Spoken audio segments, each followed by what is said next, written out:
वड़सर के विधायक व पालमपुर नगर निगम के चुनावों के पर्यवेक्षक इंद्रदत्त लखनपाल ने कहा कि पालमपुर नगर निगम चुनाव में कांग्रेस पार्टी भारी जीत दर्ज करने जा रही है। उन्होंने कहा कि बतौर पर्यवेक्षक पालमपुर नगर निगम क्षेत्र का दौरा करने पर उन्होंने पाया कि लोगों में भाजपा सरकार के खिलाफ भारी रोष व्याप्त है। ऐसे ग्रामीण क्षेत्रों को नगर निगम में शामिल कर दिया गया है, जो पूर्ण रूप से कृषि प्रधान गाँव है। यहाँ के ग्रामीण सरकार के फैसले का जमकर विरोध कर रहे हैं। इसके अतिरिक्त सरकार की नीतियों से भी लोग खफा हैं। पालमपुर में लगभग मैं एक हफ्ता वहाँ पे लगवा के आया हूँ नगर निगम के चुनाव प्रचार में, और मैंने व्यक्तिगत रूप से वहाँ पे पाया है कि इस बार वहाँ पे लोगों की जो राय है जो कांग्रेस के पक्ष में है, और उसका जो सबसे बड़ा जो कारण है कि कांग्रेस की तरफ क्यों लोग देख रहे हैं, सरकार की जो विफलताएं हैं, आम जनता से जो सरकार कटी है और आम जनता के धरातल पर जो काम नहीं हुए हैं, उसको लेकर पालमपुर की जनता में भारी आक्रोश है।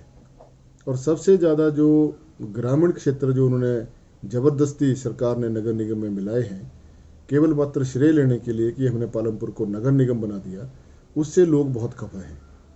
लगभग 4 या 5 वार्ड ऐसे हैं जो पूरी तरह से कृषि प्रधान इलाके हैं, और वहाँ के लोग डेयरी का काम करते हैं, खेती बाड़ी का काम करते हैं, सब्जी का काम करते हैं। और उनसे जब हम व्यक्तिगत तौर पर मिले तो उनका बहुत जो रोष था वो स्पष्ट रूप से सामने आ रहा था कि सरकार ने हमारे साथ अन्याय किया है।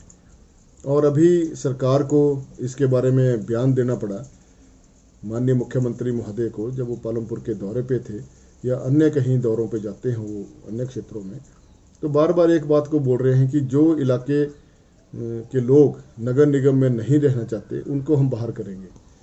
तो ये एक बड़ी विचित्र सी बात है कि जब विधानसभा के अंदर नगर निगम का इन चारों नगर निगमों को लाने का एक्ट बन रहा था, तो हमने इसका विरोध किया था, क्योंकि मैं भी स्वयं लगभग 20 वर्ष तक पार्षद रहा हूँ नगर निगम शिमला में। और नगर निगम में जो पेचीदगियाँ हैं, और जो सबसे बड़ी जो पेचीदगी है वो है स्टाफ की और पैसे की। आप पैसा कहाँ से लाएंगे? नगर निगम की कोई आय नहीं है, सरकार के पास पैसा नहीं है, कर्ज के ऊपर सरकार चल रही है, तो वो पैसा कहाँ से लाएंगे लोगों की समस्याओं को दूर करने के लिए? जैसे कि आपने सीवरेज प्लांट बनना है, लोग जगह नहीं देते हैं, एनओसी में भारी टाइम लगता है, नक्शे पास कराने की जो इतनी जटिल समस्याएं हैं वो गांव के लोग कहाँ सहन कर पाएंगे? और फिर टैक्स की बात थी, पहले सरकार ने कहा कि हम 3 वर्ष तक टैक्स नहीं लेंगे, फिर जब सदन में इसकी चर्चा हुई और हमने विरोध किया कि नहीं, ये आपने बहुत कम रखा है, इसको समय को बढ़ाना चाहिए, तो उन्होंने उसको 5 वर्ष कर दिया। जबकि हमारी मांग ये थी कि जब तक नगर निगम में सम्मिलित एरियो को मूलभूत सुविधाएं नहीं मिल जाती हैं पूर्ण रूप से, तब तक उनके ऊपर कोई टैक्स ना लगाया जाए। लेकिन सरकार का जो रवैया है वो नकारात्मक है। बिना सोचे समझे जल्दबाजी में उन्होंने नगर निगम का गठन तो कर दिया, अब वो उनके लिए गले की हड्डी बन गया। ये मुझे देखने में मिला। कांग्रेस की जीत वहाँ तो अवश्य होने जा रही है, क्योंकि मैं भी लगभग सारे वार्डों में घुमा वहाँ पर, और मैंने ऑब्ज़र्व किया वहाँ पर, क्योंकि मैं ऑब्ज़र्वर के नाते वहाँ गया था। और मैंने जो ऑब्ज़र्व किया, लोगों में भारी उत्साह है कांग्रेस को लेकर, क्योंकि सरकार इतनी बुरी तरह से विफल हो चुकी है।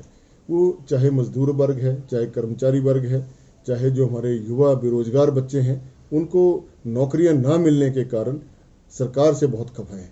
और सबसे बड़ी जो नाराज़गी है वो करनामूलक आधार पर जो नौकरियां देने की बात है, वो आज 3.5 वर्ष होने जा रहे हैं सरकार को बने, लेकिन एक भी नौकरी करनामूलक आधार पर ये लगा नहीं पाए, और आउटसोर्स के लिए कोई पॉलिसी नहीं बना पाए, और अन्य जो हमारे कर्मचारी हैं उनकी मांगें नहीं ये पूरी कर पाए, और 7वें वेतन आयोग की सिफारिशें ये लागू नहीं कर पा रहे हैं।